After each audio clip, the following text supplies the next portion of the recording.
Hello everyone, स्वागत है आप सभी का आपके अपने चैनल जीएस बाय शुभा में। कैसे हैं आप सब लोग? मैं आशा करती हूँ आप सभी लोग बहुत ही अच्छे होंगे, एकदम स्वस्थ होंगे। चलिए गाइज, अब अपनी आज की पॉलिटी की क्लास पर आते हैं।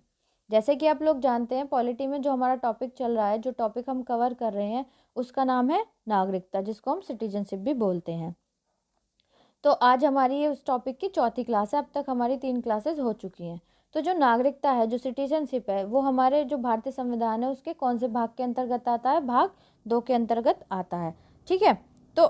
अब तक हम अपनी 3 क्लासेस में क्या पढ़ चुके हैं उसके बारे में एक बार डिस्कस करते हैं, फिर अपनी आज की क्लास पर आएंगे। अब तक हमने पढ़ लिया था कि जो नागरिकता है उसका अर्थ क्या है और उसका महत्व क्या है, उसके बारे में हमने जान लिया था। फिर हमने जाना था कि नागरिकता का संवैधानिक उपबंध क्या है, उसके बारे में हमने कंप्लीट पढ़ लिया था। फिर लास्ट जो हमारी क्लास थी उसमें हमने किस बारे में जाना था? उसमें हमने जाना था कि जो नागरिकता अधिनियम 1955 है वो क्या है, उसके बारे में, उसके अंदर किन किन बातों के बारे में बताया गया है। तो उसके बारे में हमने जाना था कि कोई भी व्यक्ति अगर नागरिकता का अर्जन करना चाहता है, वो नागरिकता लेना चाहता है, भारत की नागरिकता लेना चाहता है, तो उसको किन किन शर्तों को पूरी करने पड़ेगा या किन किन शर्तों के आधार पर उसको भारत की नागरिकता प्राप्त हो सकती है। तो सबसे पहले हमने जाना था जन्म से। ठीक है, यदि कोई भारत में जन्मा हुआ है तो उस आधार पर उसको किस रूप में भारत की नागरिकता मिल सकती है या फिर वो किस रूप में भारत का नागरिक कहलाएगा, हमने ये सब पढ़ लिया था। फिर उसके बाद हमने जाना था वंश के आधार पर, मतलब कि वंशानुगत कोई भी व्यक्ति भारत की नागरिकता किस प्रकार से प्राप्त कर सकता है, हमने ये पढ़ा था। फिर उसके बाद हमने जाना था क्षेत्र समाविष्टि द्वारा, मतलब कि क्षेत्र समाविष्टि द्वारा किस रूप में कोई व्यक्ति भारत का नागरिक कहलाएगा या किस प्रकार से भारत की नागरिकता प्राप्त करेगा, हमने ये पढ़ लिया था। कल तक की हम क्लासेस में ये इतना पढ़ चुके थे। तो आज की क्लास में हम क्या पढ़ने वाले हैं? आज की क्लास में हम पढ़ेंगे कि पंजीकरण द्वारा, मतलब कि पंजीकरण द्वारा कोई भी व्यक्ति भारत का नागरिक किस प्रकार से कहलाएगा, वो हम पढ़ेंगे। ठीक है, तो चलिए शुरू करते हैं पंजीकरण द्वारा। इसमें कहा गया है, केंद्र सरकार आवेदन प्राप्त होने पर किसी व्यक्ति को भारत के नागरिक के रूप में पंजीकृत कर सकती है। केंद्र सरकार जो है भारत की, जो सेंट्रल गवर्नमेंट है, वो आवेदन प्राप्त होने पर किसी भी व्यक्ति को जो भारत का नागरिक है या फिर भारत के नागरिक के रूप में पंजीकृत कर सकती है। किस प्रकार से? यदि वह निम्नांकित श्रेणी में से किसी से संबद्ध हो, मतलब जो अब नीचे श्रेणी गई हैं, दी हुई हैं, जो हम आगे पढ़ेंगे, इन श्रेणियों में से अगर ये बातें वो पूरी करता है तो भारत सरकार पंजीकरण द्वारा उसको भारत की नागरिकता प्रदान कर सकती है। ठीक है, तो वो व्यक्ति भारत की नागरिकता प्राप्त कर सकता है। चलिए अब देखते हैं आगे। आगे बताया गया है, भारतीय मूल का व्यक्ति, मतलब कि जो भारतीय मूल का व्यक्ति है, भारतीय मूल का मतलब है कि उस व्यक्ति की जो माता पिता हैं वो भारत से संबंध रखते हैं, मतलब उसकी माता या पिता में से कोई भी एक भारत के निवासी हैं या भारत में पहले रह चुके हैं। ठीक है, जो नागरिकता प्राप्त का आवेदन देने के या फिर देने से ठीक पूर्व 7 वर्ष भारत में रह चुका हो। जो व्यक्ति भारतीय मूल का है, मतलब विदेश में रह रहा है, अगर उसको भारत की नागरिकता चाहिए तो भारत की जो नागरिकता है उसको, उसके लिए जो आवेदन देगा, उसके लिए जो एप्लीकेशन देगा, तो उससे पहले वो 7 वर्षों से, पिछले 7 वर्षों से वो भारत के अंदर रह रहा हो, तो तभी वो क्या होगा, भारत की नागरिकता के लिए आवेदन देने के लिए वो एलिजिबल हो जाएगा। ठीक है, चलिए नेक्स्ट आगे जानते हैं। दूसरा बताया गया है, भारतीय मूल का वह व्यक्ति जो अविभाजित भारत के बाहर या किसी अन्य देश में अनियंत्र रह रहा है, मतलब कि भारतीय मूल का वह व्यक्ति जो अविभाजित भारत, मतलब जब भारत विभाजित नहीं हुआ था उससे क्या है कि बाहर रह रहा हो, कि मतलब अविभाजित भारत है कि जो भारत है अब प्रेजेंट में, अविभाजित से मतलब है जो विभाजित है, तो पाकिस्तान भी है, बांग्लादेश भी है, सब भारत का ही हिस्सा है, वो भारत से ही निकल के बने हैं। लेकिन अविभाजित भारत के बारे में बात कर रहा है कि जो प्रेजेंट में भारत है, जो प्रेजेंट में इंडिया है, अगर वो उससे बाहर या किसी अन्य देश में नियंत्रित कर रहा है लेकिन वो है भारतीय मूल का, तो वह व्यक्ति भी क्या है, एलिजिबल है, मतलब पंजीकरण द्वारा उसको भारत की नागरिकता प्राप्त हो सकती है। ठीक है, चलिए नेक्स्ट अगले जानते हैं। आगे आगे क्या कहा गया है, वह व्यक्ति जिसने भारतीय नागरिक से विवाह किया है और वह पंजीकरण के लिए प्रार्थना पत्र देने से पूर्व 7 वर्ष से भारत में रह रहा हो, मतलब वह व्यक्ति चाहे वो लड़का है चाहे वो लड़की है, मतलब आदमी है या औरत है, यदि उसने किसी भारतीय व्यक्ति से या किसी, मतलब किसी लड़के ने किसी भारत की लड़की से या फिर किसी लड़की ने किसी भारत के लड़के से विवाह किया है और उसको भारत की नागरिकता चाहिए, इंडिया की सिटीजनशिप चाहिए, तो वो पिछले 7 सालों से भारत के अंदर रह रहा हो, तब वो क्या करेगा, एप्लीकेशन देगा, अप्लाई करेगा भारत की नागरिकता के लिए, तो पंजीकरण द्वारा उसको फिर भारत की नागरिकता प्राप्त हो जाएगी। ठीक है, इतनी बात आपको क्लियर है। चलिए नेक्स्ट है भारत के नागरिक के नाबालिग बच्चे। मतलब कोई भारत का नागरिक है और उसके नाबालिग बच्चे हैं, यदि वो विदेश में भी रह रहा है तो पंजीकरण द्वारा उनको भी क्या है, भारत की नागरिकता प्राप्त हो सकती है या फिर प्राप्त हो जाएगी यदि वो चाहता है तो। ठीक है, चलिए नेक्स्ट आगे जानते हैं। आगे बताया गया है, आगे क्या कहा गया है, कोई व्यक्ति जो पूरी आयु या क्षमता का हो तथा उसके माता पिता भारत के नागरिक के रूप में पंजीकृत हों। कोई व्यक्ति मतलब कोई भी पर्सन है, लड़का है लड़की, पूरी आयु इन द सेंस ऑफ कि वो अपनी जो 18 वर्ष की अवस्था है वो पूर्ण कर चुका है,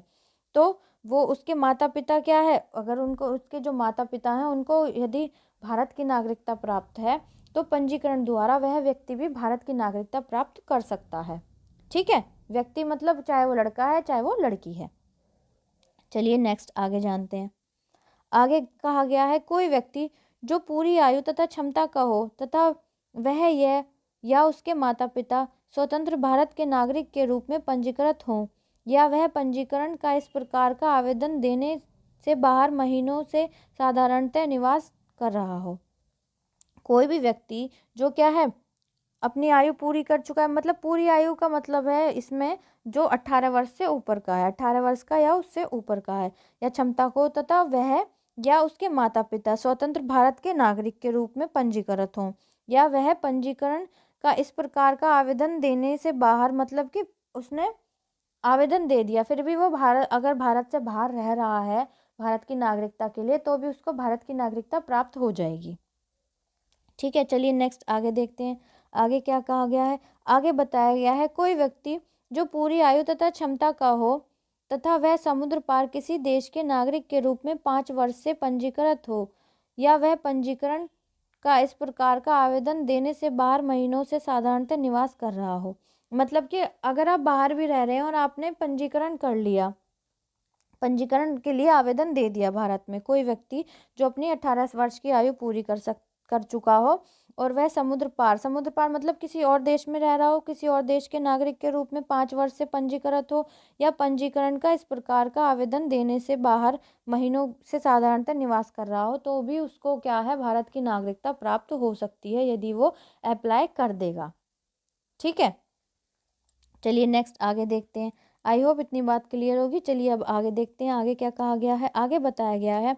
एक व्यक्ति जन्म से भारतीय मूल का माना जाएगा। मतलब एक व्यक्ति, कोई भी व्यक्ति जन्म से भारतीय मूल का माना जाएगा, क्यों, कब माना जाएगा, यदि वह या उसके माता पिता में से कोई अविभाजित भारत में पैदा हुए हों या 15 अगस्त 1947 के बाद भारत का अंग बनने वाले किसी भू क्षेत्र के निवासी हों।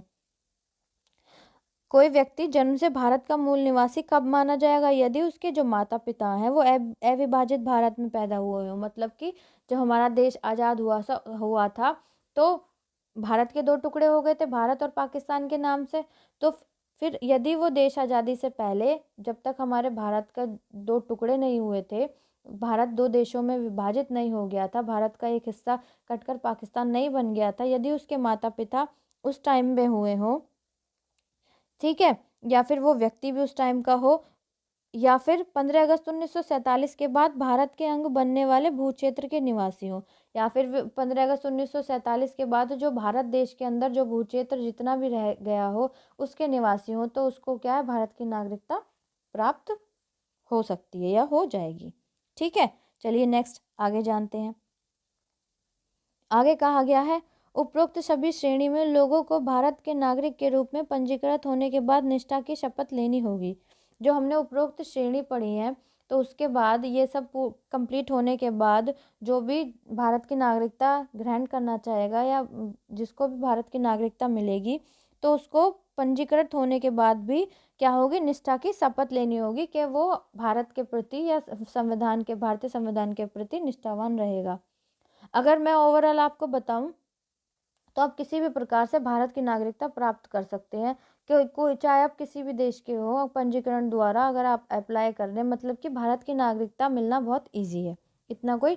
टफ वाला काम नहीं है, इतना टफेस्ट वर्क नहीं है ये कि आपको भारत की सिटीजनशिप ना मिले। क्योंकि इन्होंने सारी बातें बता दी, यदि ऐसा ना हो तो ऐसा हो, ऐसा ना हो तो ऐसा हो, तो इस तरीके से तो क्या है, भारत की नागरिकता मिल ही जाएगी ना। कोई ना कोई कंडीशन तो फुलफिल करेगा ही, फुलफिल होंगी कोई ना कोई कंडीशन। बस ये है कि आप इलीगल रूप से ना आए हो इंडिया के अंदर, इलीगली आप इंडिया में ना रह रहे हो, तो आपको इजीली इंडिया की जो सिटीजनशिप है वो मिल सकती है, ठीक है, या मिल जाएगी। तो ये हमारा था पंजीकरण द्वारा कोई भी व्यक्ति भारत की नागरिकता किस प्रकार से ग्रहण कर सकता है। अब हम क्या पढ़ेंगे, अब हम पढ़ेंगे प्राकृतिक रूप से, मतलब कि प्राकृतिक रूप से कोई भी व्यक्ति भारत का नागरिक किस रूप में कहलाएगा, हम ये जानेंगे। केंद्र सरकार आवेदन प्राप्त होने पर किसी व्यक्ति को प्राकृतिक रूप से नागरिकता प्रमाण पत्र प्रदान कर सकती है यदि वह व्यक्ति निम्नलिखित योग्यता रखता है। अब जो केंद्र सरकार है, जो भारत की जो सेंट्रल गवर्नमेंट है, आवेदन प्राप्त होने पर किसी भी व्यक्ति को जो अवैध प्रवासी ना हो, जैसे कि पहले था ऐसे ही अब है कि वो इलीगल रूप से भारत में ना रह रहा हो, को प्राकृतिक रूप से नागरिकता प्रमाण पत्र दे सकती है, प्रदान कर सकती है यदि वो, अब जो हम पढ़ेंगे, निम्न योग्यताएं अगर वो फुलफिल कर रहा है, निम्नलिखित योग्यताएं उसके अंदर हैं, तो उसको भारत की नागरिकता प्राप्त हो सकती है। चलिए अब ये जानते हैं। तो पहले क्या कहा गया है, ऐसे देश से संबंध नहीं हो या जहां भारतीय नागरिक प्राकृतिक रूप से नागरिक नहीं बन सकते, मतलब कि उसका कोई भी ऐसे देश से उसका रिलेशन ना हो, वो ऐसे देश का निवासी ना हो जहाँ जिस देश में भारत के लोगों को भी, अगर जैसे हम अपने देश में ये है कि बाहर के लोग आके भारत की नागरिकता ग्रहण करना चाहते हैं, तो कुछ भारतीय भी तो ऐसे हैं जो अन्य देश में रह रहे हैं और उस देश की नागरिकता प्राप्त करना चाहते हैं। तो वो व्यक्ति जो भारत की नागरिकता प्राप्त करना चाहता है वो ऐसे देश का ना हो जो देश भारत के लोगों को नागरिक अपने देश की नागरिकता प्रदान करने से मना कर दे, तो वो व्यक्ति ऐसे देश से संबंध न रखता हो, तो तभी उसको क्या होगी, नेचुरली भारत की जो सिटीजनशिप है वो उसको प्राप्त हो जाएगी। ठीक है, नेक्स्ट नेक्स्ट बताया गया है, यदि वह किसी अन्य देश का नागरिक हो तो वह भारतीय नागरिकता के लिए अपने आवेदन की स्वीकृति पर उस देश की नागरिकता को त्याग देगा। यदि कोई व्यक्ति दूसरे देश में रह रहा है, अन्य देश का नागरिक है, उसको उस देश की नागरिकता मिल रही है और उसने भारत की नागरिकता के लिए क्या कर रखा है, अप्लाई कर रखा है, तो फिर क्या होगा, उसको जब उसको भारत की नागरिकता मिल जाएगी तो उसको उस देश की नागरिकता त्याग करनी होगी, मतलब कि उसकी उस जो देश की उसको नागरिकता पहले से मिली हुई है उस नागरिकता का उसको उस देश की नागरिकता का उसको त्याग करना पड़ेगा। ठीक है, चलिए नेक्स्ट आगे देखते हैं, आगे क्या कहा गया है। आगे बताया गया है, यदि वह भारत में रह रहा हो या भारत सरकार की सेवा में हो या इनमें से थोड़ा कोई एक और थोड़ा कोई अन्य हो, तो उसे नागरिकता संबंध आवेदन देने के समय कम से कम 12 माह पूर्व से भारत में रह रहा होना चाहिए। अब यदि कोई व्यक्ति है जो भारत में क्या है, जो भारत में रह रहा है, इंडिया के अंदर रह रहा है और भारत सरकार की किसी सेवा में हो, कोई दूसरे देश का है व्यक्ति लेकिन भारत सरकार की किसी सेवा में हो, या फिर वो भारत में ही रह रहा हो, मतलब तो दोनों में से कोई भी कंडीशन फुलफिल कर रहा हो, तो नागरिकता संबंधी आवेदन देने पर अगर वो नागरिकता से रिलेटेड एप्लीकेशन देता है, अप्लाई करता है सिटीजनशिप के लिए इंडिया की, तो कम से कम वो 12 महीने से, मतलब कि लगभग 1 साल से वो भारत में रह रहा होना चाहिए, तभी वो किसके लिए, एप्लीकेशन के लिए एप्लीकेबल है, जो सिटीजनशिप का है उसकी एप्लीकेशन के लिए जब भी वो अप्लाई कर सकता है यदि वो 1 साल से रह रहा हो भारत के अंदर। ठीक है, चलिए नेक्स्ट आगे देखते हैं, आगे क्या कहा गया है। आगे बताया गया है, यदि 12 माह की इस अवधि से 14 वर्ष पूर्व से वह भारत में रह रहा हो या भारत सरकार की सेवा में हो या इनमें से थोड़ा एक में और थोड़ा अन्य में हो, इनकी कुल अवधि 11 वर्ष से कम नहीं होनी चाहिए। अब यदि कोई व्यक्ति 12 माह की इस अवधि से, मतलब कि 14 वर्ष पूर्व से वह भारत में रह रहा है, 12 माह की इस अवधि से मतलब है कि उसने जो पहले हमने पढ़ा है ना कि उस कम से कम वो, अगर वो भारत सरकार की किसी सेवा में भी है तो वो कम से कम 1 साल से भारत में रह रहा हो, तो उसको क्या है, इंडिया की सिटीजनशिप मिल सकती है। यदि इसमें है कि 12 माह की इस अवधि से वो भारत में, अवधि से भी 12 वर्ष पूर्व से वह भारत में रह रहा हो, मतलब जब उसने अप्लाई करा है तो उसको क्या है, उससे भी 14 वर्ष पहले से वो भारत में रह रहा हो या भारत सरकार की सेवा में हो, या इनमें से दोनों में से थोड़ा थोड़ा हो, थोड़ी थोड़ी कंडीशन हो कि कुछ टाइम इसमें हो गया, कुछ टाइम इसमें हो गया, कुछ टाइम इसमें हो गया, तो भी, और अवधि उसकी 11 वर्ष से कम नहीं होनी चाहिए। दोनों को मिला के वो 11 वर्ष, अपने 11 साल कंप्लीट कर रहा हो, 11 वर्ष पूरा कर रहा हो, तो भी उसको क्या है, उसको भारत की नागरिकता प्राकृतिक रूप से मिल सकती है या फिर प्राकृतिक रूप से प्राप्त हो सकती है। ठीक है। फिर अगला है कि उसका जो कैरेक्टर है, उसका जो चरित्र है वो अच्छा होना चाहिए। मतलब कि ऐसा नहीं है कि चोर है या फिर स्मगलर है, इस तरीके से वो नहीं होना चाहिए। चलिए नेक्स्ट आगे जानते हैं। आगे कहा गया है, आगे कहा गया है वह संविधान की 8वीं अनुसूची में उल्लिखित भाषाओं का अच्छा ज्ञाता हो। अब हमारे संविधान की जो 8वीं अनुसूची है उसमें 22 भाषाओं के बारे में बताया गया है। तो 22 भाषाओं में से कोई भी एक भाषा उसको अच्छे से आती हो तो क्या है, वो उसको भारत की नागरिकता प्राप्त हो सकती है या वो एलिजिबल है इंडिया की सिटीजनशिप लेने के लिए। ठीक है, चलिए नेक्स्ट आगे जानते हैं। उसे प्राकृतिक रूप से नागरिकता का प्रमाण पत्र प्रदान किए जाने की स्थिति में वह भारत में रहने का इच्छुक हो या भारत सरकार सेवा या किसी अंतर्राष्ट्रीय संगठन में जिसका भारत सदस्य हो, भारत में स्थापित किसी सोसाइटी, कंपनी या व्यक्ति का निकाय हो में प्रवेश या उसे जारी रखे। अब उसे प्राकृतिक रूप से नागरिकता का प्रमाण पत्र प्रदान करे जाने की स्थिति में यदि वो उसको प्राकृतिक नेचुरली उसको क्या है, भारत की सिटीजनशिप मिल रही है, तो उसमें क्या क्या कंडीशन होनी चाहिए कि वो भारत में रहने का इच्छुक हो, वो चाहता हो, वो खुद ही इंडिया में के अंदर रहना चाहता हो, जबरदस्ती वाली बात नहीं है, या भारत सरकार की सेवा में हो, भारत सरकार की किसी भी सेवा में, या किसी इंटरनेशनल, जो भारत का जो अंतर्राष्ट्रीय संगठन है, भारत अंतर्राष्ट्रीय संगठन का सदस्य है, उनमें से किसी का भी हो, संगठन में जिसका भारत सदस्य हो उससे संबंधित हो, या भारत में जो स्थापित कोई भी सोसाइटी है, किसी अन्य देश ने कोई सोसाइटी का, या भारत में जितनी भी सोसाइटीज़ हैं उन उससे उसका कोई संबंध हो, कंपनी या व्यक्ति का निकाय हो में प्रवेश या उसे जारी रखे। मतलब कि इस तरीके से उसकी कोई कंपनी है या फिर किसी कंपनी में वो जॉब करता हो, तो ये सब चीज़ें उसकी हों, तभी उसको क्या है, नेचुरली उसको इंडिया की सिटीजनशिप मिल सकती है। चलिए नेक्स्ट आगे जानते हैं। आगे क्या कहा गया है। आई होप इतनी बात आपको समझ आ गई होगी। आगे कहा गया है, हालांकि भारत सरकार उपरोक्त प्राकृतिक शर्तों के मामलों में एक या सभी पर दावा हटा सकती है यदि व्यक्ति की विशेष सेवा विज्ञान, दर्शन, कला, साहित्य, विश्व शांति या मानव उन्नत से संबंध हो। अब जो उपरोक्त हमने ये सब कंडीशंस पढ़ी हैं प्राकृतिक शर्तों के लिए, हमने पढ़ी हैं, ये भी अगर वो चीज वो इंसान फुलफिल नहीं कर रहा ना, लेकिन वो क्या है, भारत सरकार उसको हटा सकती है, ये भी फुलफिल नहीं कर रहा यदि उसका जो संबंध है उस व्यक्ति का या तो किसी विज्ञान से है, सेवा, जो सेवा दे रहा वो विज्ञान के क्षेत्र में है, दर्शन के क्षेत्र में है, कला के क्षेत्र में, साहित्य के क्षेत्र में, या विश्व शांति के क्षेत्र में है, या मानव उन्नति से संबंध है, और अब वो भारत की नागरिकता लेना चाहता है, तो प्राकृतिक रूप से उसको क्या होगी, भारत की नागरिकता प्राप्त कर दी जाएगी भारत सरकार द्वारा। अब जैसे मदर टेरेसा थी, ठीक है, तो उनको नोबेल पीस प्राइज मिला हुआ है, तो वो दूसरे देश की थी, तो उनको भी क्या है, नेचुरली उनको क्या हुआ था, उन्होंने इंडिया की सिटीजनशिप ले ली थी, भारत की नागरिकता ले ली थी, तो उसके संबंध में यदि वो जो उपरोक्त हमने कंडीशन पढ़ी है, अगर वो एक एज ए एग्जांपल बता रही हूँ, अगर वो कंडीशंस वो फुलफिल नहीं भी कर रही थी ना, बट वो उनका जो पर्पस था, जो ह्यूमन की जो क्या थी, मानव की सेवा ही तो कर रही थी, वो एक नर्स थी, तो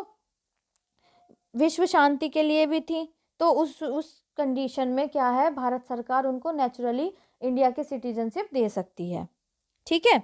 तो इस प्रकार से नागरिक बने हर व्यक्ति को भारत के संविधान के प्रति निष्ठा की शपथ लेनी होगी, और अगर वो भारत की नागरिकता लेना चाहता है तो उस व्यक्ति को जो भारत का संविधान है, जो हमारा इंडियन कॉन्स्टिट्यूशन है, उसकी निष्ठा के लिए शपथ लेनी होगी, बस उसको शपथ ग्रहण करनी होगी, उसको नेचुरली सिटीजनशिप मिल जाएगी। ओके, आई होप इतनी बात आपको क्लियर होगी। चलिए अब नेक्स्ट आगे जानते हैं। आगे हमारा है कि असम समझौते से आच्छादित व्यक्ति के लिए नागरिकता का विशेष प्रावधान। अब जो असम समझौता हुआ था भारत में, तो उससे रिलेटेड किसी भी व्यक्ति के लिए जो भारत की नागरिकता के लिए विशेष जो प्रावधान है उसके बारे में हम जानते हैं। चलिए, इसमें कहा गया है नागरिकता अधिनियम 1985 असम समझौता आच्छादित व्यक्ति की नागरिकता के लिए निम्नलिखित विशेष प्रावधान करता है। अब जो नागरिकता अधिनियम था उसके अंदर संशोधन हुआ था, कुछ अमेंडमेंट हुआ था, जो असम का समझौता हुआ था कुछ विदेशी मुद्दों पर। तो कोई भी व्यक्ति भारत की नागरिकता किस प्रकार से प्राप्त कर सकता है, यदि उसके नीचे जो है वो प्रावधान दिए गए हैं। वो क्या प्रावधान है उनके बारे में जानते हैं। चलिए, इसमें बताया गया है भारतीय मूल के सभी व्यक्ति जो 1 जनवरी 1966 से पहले बांग्लादेश से असम आए